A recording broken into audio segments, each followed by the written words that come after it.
Hey folks, Daily Landsblog here, and I'm just sitting around reading some good material.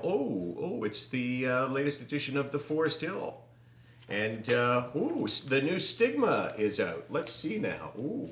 Sorry, I didn't mean to show you that side. This is actually Rob Nash. Now, Rob Nash is a musician on the East Coast. Not quite sure where on the East Coast. You know, those of us who live in Toronto, we just think anything east of Montreal is just all the same. I'm kidding. Hello, kidding. But Rob Nash is an amazing guy, an amazing musician who's written some amazing songs. His story is incredible. That's Rob with two B's, which most of us find kind of annoying. It's a little hipster, although he looks more sort of murderer than hipster. He's a good guy. He's my buddy, so I could say that.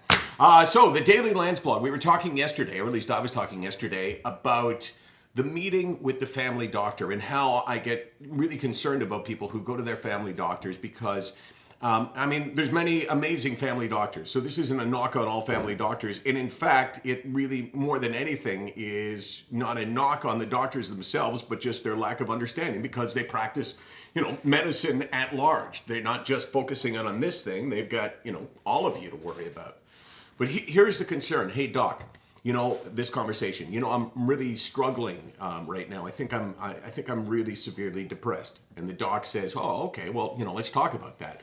And he says, "Well, I'm having trouble getting out of bed in the morning." And then the doc says, in some cases, "Well, are you exercising? Are you getting out? Are you doing stuff?" And he says, "Yeah. I'm doing that kind of stuff." And the doc says, "Well, you know what you should probably do? Go and try to do some more fun things in your life, and then come back in a couple of months." And we leave when we hear that.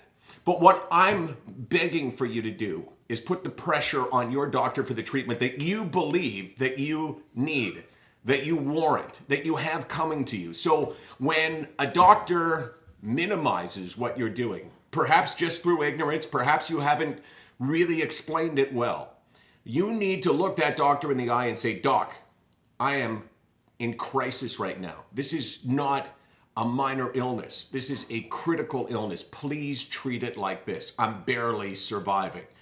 To expect the most out of your doctor, you've got to give the most. You've got to be really open and honest. It's all part of our business of normalizing by desensitizing and therefore destigmatizing, but never, ever minimizing. It's polarizing, but not bipolarizing, because that would mean something else. I'm doing an izing every day. We're adding on to this list. Before you know it, that will take up the whole thing. Deodorizing? SickNotWeak.com, 24 hours a day, 364 days a year. More on me and the doc tomorrow.